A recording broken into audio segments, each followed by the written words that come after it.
अयोध्या में 22 जनवरी को श्री राम जन्मभूमि मंदिर में प्राण प्रतिष्ठा का कार्यक्रम आयोजित किया जाएगा, जिसे लेकर राम भक्तों में खासा उत्साह है। पीएम मोदी समारोह में मुख्य अतिथि रहेंगे।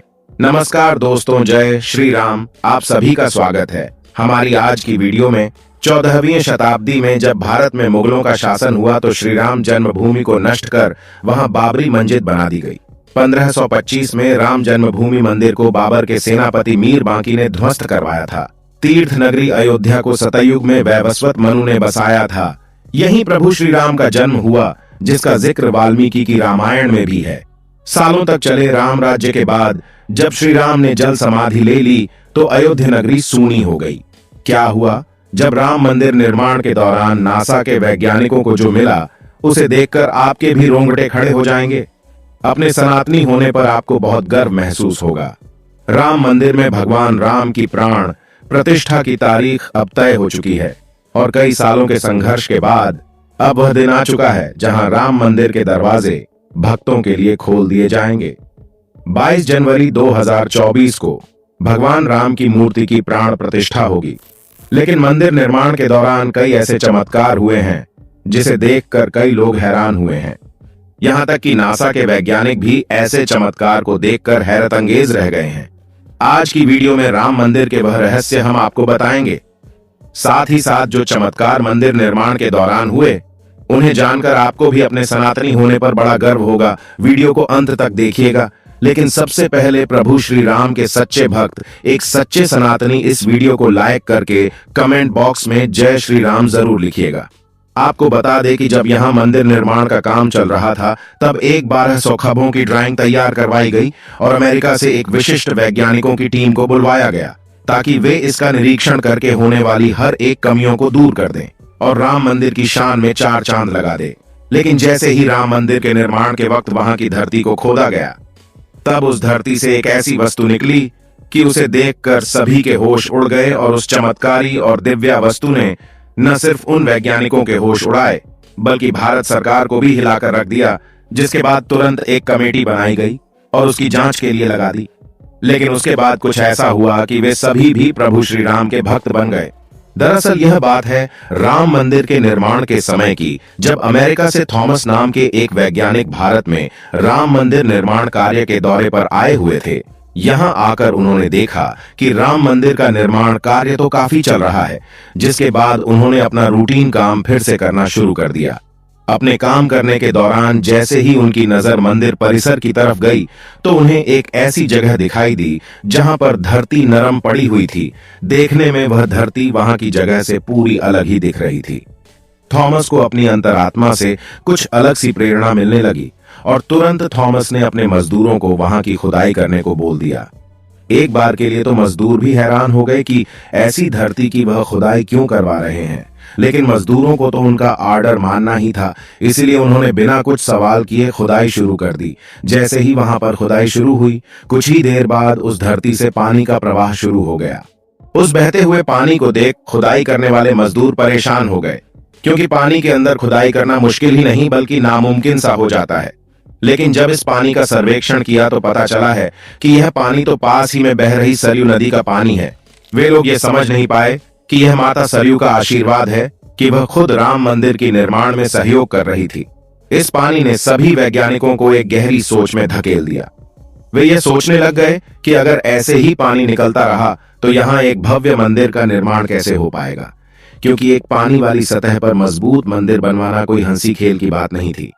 उस समय सभी के दिमाग में एक ही बात थी कि सरयू नदी का मंदिर की भूमि के नीचे मिलना कोई चमत्कार है या फिर कोई कुदरत का करिश्मा। ये कोई भी नहीं जानता था। आखिरकार जब कोई भी समाधान नहीं मिला तब सभी मिलकर श्री राम से प्रार्थना करने लगे, क्योंकि जाहिर सी बात थी जब तक वह माता सरयू के पानी की धारा बंद नहीं होगी तब तक आगे का काम शुरू नहीं किया जा सकता था। लेकिन अगले ही दिन श्री राम ने उनकी पुकार सुन ली और माता सरयू का पानी बंद हो गया और एक बार फिर राम मंदिर का निर्माण कार्य जोरों शोरों से शुरू हो गया। और यह काम इस कदर चला कि अब यह अपने अंतिम छोर पर पहुंच चुका है, या यूं कहें कि यह पूरा तैयार ही हो गया है और 22 जनवरी को यहाँ श्री राम की प्राण प्रतिष्ठा भी की जाएगी। यह मंदिर इतना भव्य बना है कि इसे देखने के लिए भारत सरकार ने यहाँ पर एक अंतरराष्ट्रीय हवाई अड्डा भी बनवाया है। ताकि देश और दुनिया के लोग सीधे ही यहाँ पर आ सके और इसे देख सकें।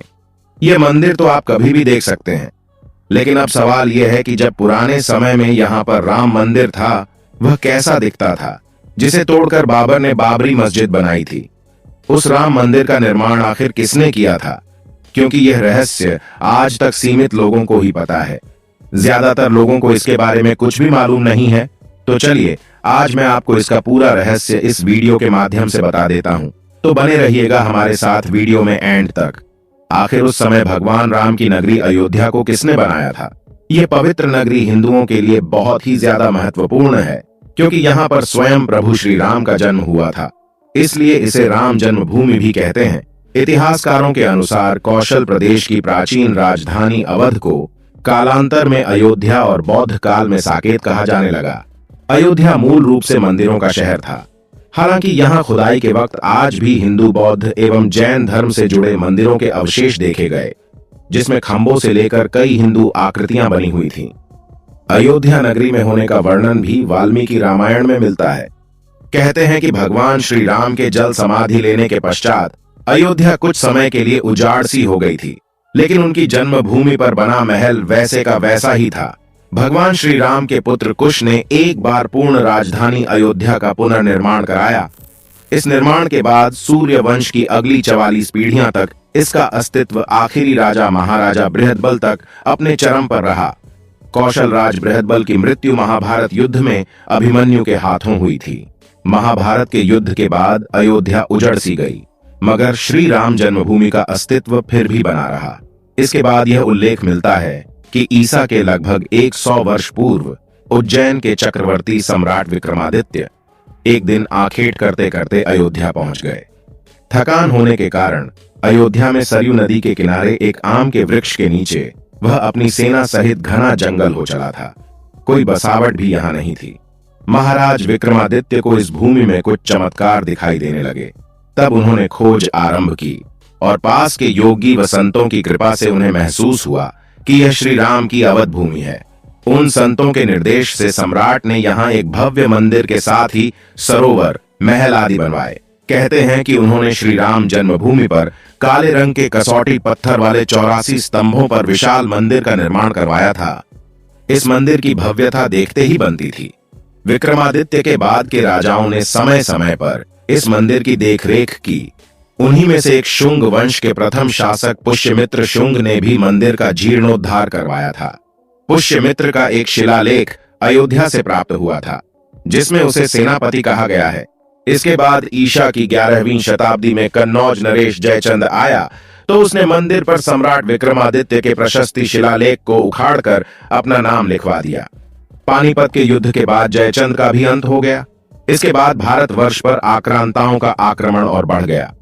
आक्रमणकारों ने काशी मथुरा के साथ ही अयोध्या में भी लूटपाट की और पुजारी की हत्या कर मूर्तियां तोड़ने का क्रम जारी रखा। लेकिन 14वीं सदी तक वे अयोध्या में राम मंदिर को तोड़ने में सफल नहीं हो पाए। विभिन्न आक्रमणों के बाद भी सभी झंझावातों को झेलते हुए श्री राम की जन्मभूमि पर बना भव्य मंदिर 14वीं शताब्दी तक बचा रहा। कहते हैं कि सिकंदर लोदी के शासनकाल के दौरान यहाँ मंदिर मौजूद था। 14वीं शताब्दी में हिंदुस्तान पर मुगलों का अधिकार हो गया और उसके बाद ही राम जन्मभूमि एवं अयोध्या को नष्ट करने के लिए कई अभियान चलाए गए।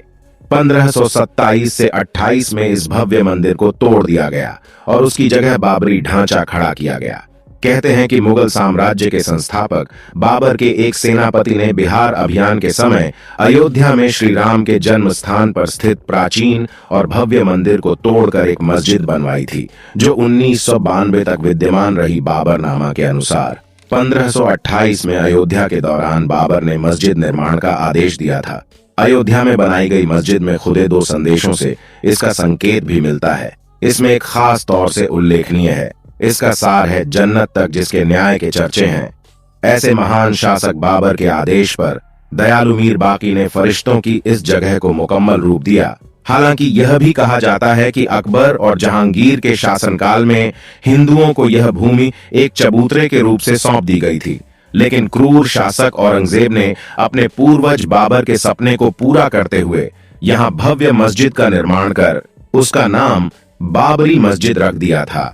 लेकिन अंत में बाबरी मस्जिद का भी विध्वंस कर दिया गया और इस जमीन पर कई वर्षों तक कैस चलता रहा और अंत में यह जमीन हिंदुओं को सौंप दी गई, जिस पर आज श्री रामलाल का भव्य मंदिर बनकर तैयार हो चुका है और 22 जनवरी को यहां पर प्राण प्रतिष्ठा भी कर दी जाएगी, जिसकी तैयारी बहुत जोरों शोरों से चल रही है।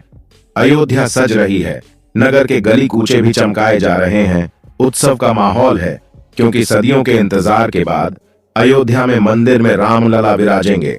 22 जनवरी को अयोध्या के राम मंदिर में रामलला की प्राण प्रतिष्ठा होगी।